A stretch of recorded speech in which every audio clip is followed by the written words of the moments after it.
Okay, very nice risk on day. You had a huge green day across indices and a massive bounce in the tech-heavy NASDAQ. While we don't know how long this back and forth market condition will last, and whether this is yet another bull trap, it is worth remembering that the con of high beta tech stocks is they will get bludgeoned a lot faster than the rest of the market during bad conditions. But the big pro is that during good conditions, during risk-on conditions, you get them going up a lot faster, sometimes many multiples. And on days like this, they do give you a taste of what it's going to look like when you do eventually get a reversion back to risk-on. When that will be though, who knows? Maybe I'll have gray hair. But anyways, in today's video, I want to talk to you about one stock that is down about 50% from last year's highs. This is a well-known company that we haven't talked much about in the past, but has gone super mainstream over the last 5 years. They are also very, very commonly mentioned in the news right now, unfortunately for not good reasons, more controversial reasons, but still this is a platform that you've almost certainly heard of, if not actually been a member of it. And the company is Spotify, S-P-O-T. They are trading not too far from pre-COVID highs, despite the fact that Spotify has grown substantially since then. I want to discuss whether or not this is a buy and some of my projections moving forward. So the case for Spotify is that Spotify is the global leader in audio streaming, but its business model has not yet matured,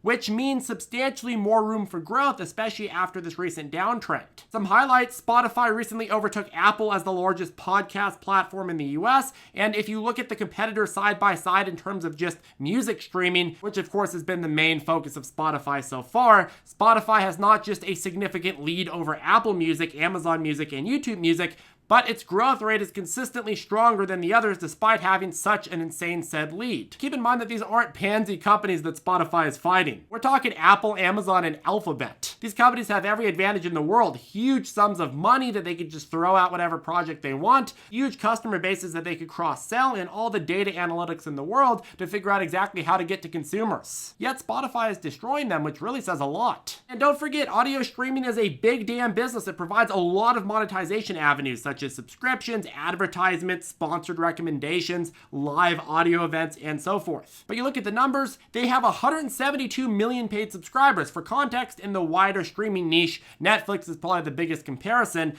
and Netflix has 214 million subscribers, and Disney Plus has 118 million subscribers. And we're just talking paid subscribers. When you add in their 381 million monthly active users, that's a lot of users to leverage. In terms of content, they have 70 million tracks of songs, and Spotify is available in 184 markets, so certainly a global brand. If you look at their monthly active users, they have a nice split between North America, Europe, Latin America, and the rest of the world. Certainly very, very diversified. Also, before we move on anymore, make sure that you are aware that their earnings date is on February 2nd, which I believe is, Wednesday? Yep. Wednesday. So make sure if you are thinking about buying the stock to be aware of that earnings date, because you can get a dramatic move. It's very, very possible that in the short run they underperform, like we've seen some other subscription models do, specifically because you're moving from that stay-at-home trend to more of a longer-term organic trend. But if it does drop, you may see that as an even bigger buying opportunity because of the other stats that I'm going to read you. So in terms of monetization stats, their primary revenue stems from paying subscribers and ad revenue. As of the last report, premium subscribers are up 19% year over year. Ad-supported monthly active users are up 19% year over year as well. Premium revenue is up 22% year over year. Ad-supported revenue is up 75% year over year. Now, if you want to make an argument for Spotify, it has to be based around the center powerhouse of Spotify, which are the MAUs, the monthly active users. Obviously, the more monthly active users they have, the more people they can feed advertisements and the more subscriptions they can sell. But over a longer term time horizon, the more MAUs they have, the more power Spotify has to get better and better content at cheaper and cheaper prices. And the more that Spotify creates a gravitational pull around it, drawing people in. In order to understand this, you have to understand their business model right now and some early stage problems they're having. In terms of how their streaming business actually works, you compare it to, say, Netflix, which is obviously, again, more movie and TV show focused, but still very comparable in most senses. Netflix has huge upfront costs for creating original content or licensing content from other people who created it, but it does not have to pay based on the number of times this content is viewed. They may pay a ton upfront to create original content like your Squid Game or licensed content from other studios, but regardless of whether or not these are huge hits, Netflix Netflix only has to pay one upfront cost. Whereas with Spotify, for the most part, it's on a per listen basis. So more listening equals more costs. Whereas with Netflix, more listening equals same costs. Both companies are incentivized to create as many subscriptions as possible, but with Spotify, if they get more and more subscriptions, that means they also have more and more costs because people are going to be listening to more things, which is a big problem in terms of margin, and one of the reasons that analysts hate this stock. But you see, I would argue in the long run, Spotify has a lot of ways to fix this. Firstly, they have been investing huge in expanding their podcast segment, which is a segment that they pay up front for, similar to the Netflix model, and they don't have to pay per listen. It's very expensive up front, so it does screw with the numbers on the reports, but over the long run, you should start seeing this pay off, and analysts aren't factoring that in right now. They've been very specific at acquiring very popular podcasts like Joe Rogan and a number of others that have very, very niche but powerful and big audiences. But the main opportunity in terms of the future is leveraging users as a whole. The more users that Spotify has, the more of a draw listing on Spotify's platform is. Here are some ways that Spotify will continue to scale up leveraging users. One way of leveraging users is through sponsored recommendations. Similar to how SEO managers could pay Google to have their website appear first in search trends, artists can pay Spotify to boost their tracks. You also have, of course, targeted advertisements, which is a very, very big and far-reaching business. Considering radio spend is one of the biggest fields of advertising spending, all of that market is going to go towards streaming in the long run, and people aren't going to be listening to regular radio in 20, 30 years. They're going to be listening to streaming in their car. A lot of people already are. I know I am. But importantly for future growth, you also have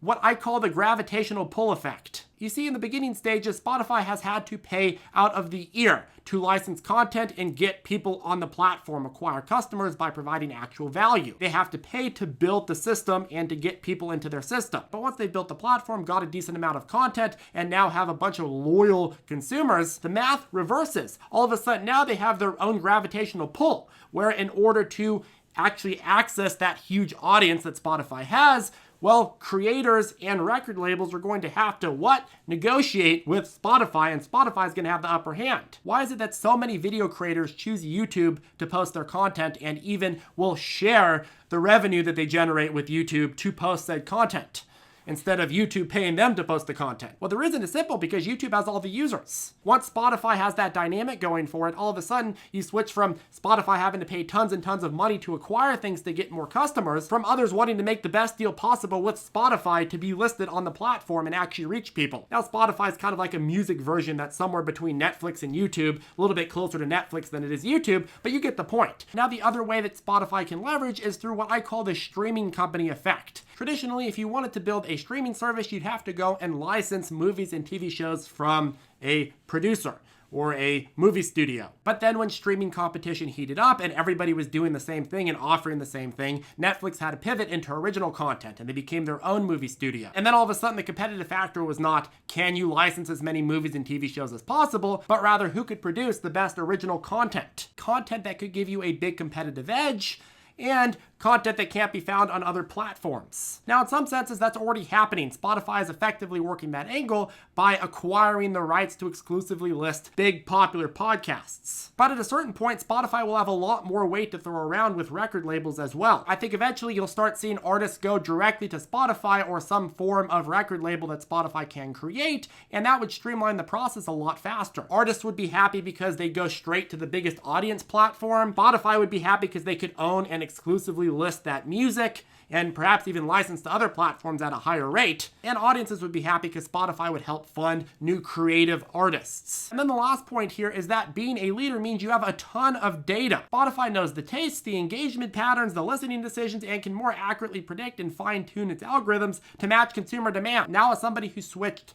from Apple Music to Spotify myself, not sponsored, the personal reason I did that was because the algorithm at Spotify is so much better, and based on my research, that's why most people switch. For whatever reason, Apple, Alphabet, and Amazon especially have been very, very bad with the algorithms on these music platforms, which is very strange considering how good Alphabet is at algorithms, how many users Apple can market to, how integrated Apple has made its platform with its iPhones, and with Amazon, how many people are already Prime members. But the point is that Spotify has mastered the algorithm right now, and that lead is likely going to continue to accelerate as Spotify can take what it's learning right now in the AI and further fine-tune it over the years to accelerate at a faster pace than the rest. A few other things I like: the company is founder-led and he owns a ton of stock. There's nothing that I like more than seeing the original visionary in a company and also having a big stake in the game. They also have the ability to easily raise prices and pass on increasing operational costs to consumers, which is helpful in an inflationary environment. The valuation is cheap based on what you're getting. The price to sales ratio is near historic lows at about 3.5, significantly less than what it was last year.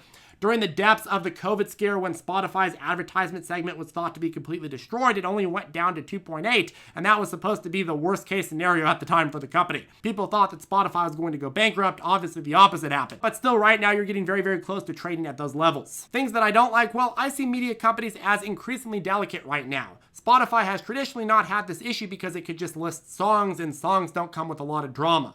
Whereas when you get to the situation where you're hosting podcasts, you get a lot of drama because there's people that are going to say things that are against societal norms, and then you get the situation where you have all these people that are upset and they want censorship. Whether it's on serious issues or not, that causes a lot of controversy, and we've seen a lot of media companies struggle with how to handle that. I'm of the opinion that most people are reasonable adults who can make their own decisions on important issues without platforms having to decide what they can or can't see. But unfortunately, I may be in the minority. So this is a toxic damn issue. There's also the con of the stay-at-home transformation trends. A lot of streaming companies got a nice boost during the pandemic, and now they are starting to cool down from that organic trend. Analysts are looking at that and saying, okay, well, they're permanently going down forever, instead of looking at the longer-term trajectory, which is up. And that issue isn't helped by the overall multiple crunching in terms of Fed interest rate increases. But overall, considering where this is trading right now and where it could be trading in just a couple years, I would argue that's also a big inefficiency. So anyways, we'll see how their next earnings report looks, and we'll be following the stock, but it's starting to look very, very juicy. Anyways, that caps off this video. If you have any questions, feel free to reach out to us below or join us on ZipTrader Circle if you'd like to learn how to trade with our step-by-step lessons, our private chat, our daily morning bravings, as well as our full price target list. I will put a link to ZipTrader you below. Finally, make sure to hit that ravishing like button, and also don't forget to subscribe. Have a good one, and I'll see you in the next video.